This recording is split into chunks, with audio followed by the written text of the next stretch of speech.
All righty, so the anti-abortion folks have been going out of their way to, well, here, you know, they're so conscious of language, right? I mean, you know, they've got these abortion bans in all these states, but now the word has gone out to Republicans and these anti-abortion freaks that don't use the word ban. They're now rules or regulations or you know, reasonable restrictions, but don't use the word bans. All right. Well, there is this group called Operation Save America. They hate gay people. In fact, they hate the whole queer community. They hate Muslims, but in particular, they hate women who have abortions. And they had a meeting on Friday, last Friday, and a meeting. This is a group of religious leaders from around the country. These are mostly evangelical Christians, mostly Protestant, although there are some Catholics in their group as well. And they want all Americans to follow God's law, what they say is God's law, you know, which is interesting. I mean, you know, read Deuteronomy. It says if your kids talk back to you, you're supposed to stone them to death. I mean, it's you know, if you eat shellfish, you're supposed to be stoned to death. I mean, these are both in the same part that says, you know, it's an abomination for a man to lie with a man. So I guess, you know, if we're supposed to pay attention to one, we're supposed to pay attention to all three. Although it doesn't mention abortion.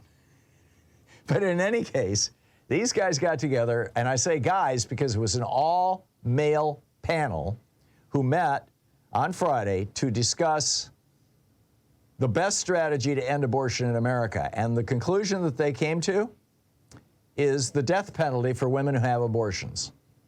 I've been telling you all along this was coming. Just like we now have in 3 or 4 different states now, we have legislation introduced to ban birth control. Now, you know, and I've been telling you that's coming too. You know, when these freaks, they start with abortion, and for many people, you know, that sounds, well, some reasonable restrictions on abortion. I don't have a problem with that. They start there.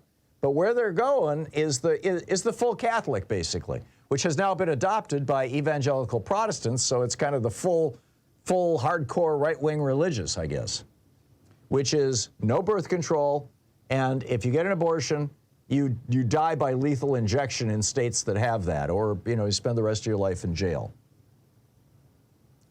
One of the speakers was an anti-Islam guy, ironically given his name, Raymond Ibrahim. And he said, if you look at a country and the best they can come up with for a president is a woman, there's something wrong with that.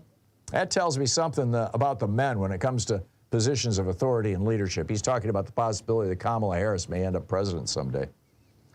He said, if a woman's doing a man's job, that's woke. Can't have that.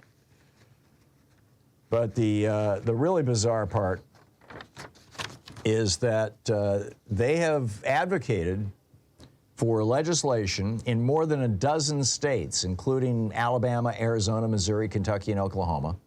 They call them equal protection bills. And what it means is that that little blob of tissue that's about the size of a grain of rice that just looks like a little blob of tissue at 6 weeks of pregnancy, that little blob of tissue has the exact same rights as you and me. And so if somebody kills that little blob of tissue, they get the death penalty. That's why they call them equal protection. They're equally protected. These people, by the way, also stole the word abolitionists from the civil rights movement, from the anti-slavery movement. They call themselves abolitionists. Why? Because they want to abolish abortion. They also want to abolish the 6-week bans. They say those are weak.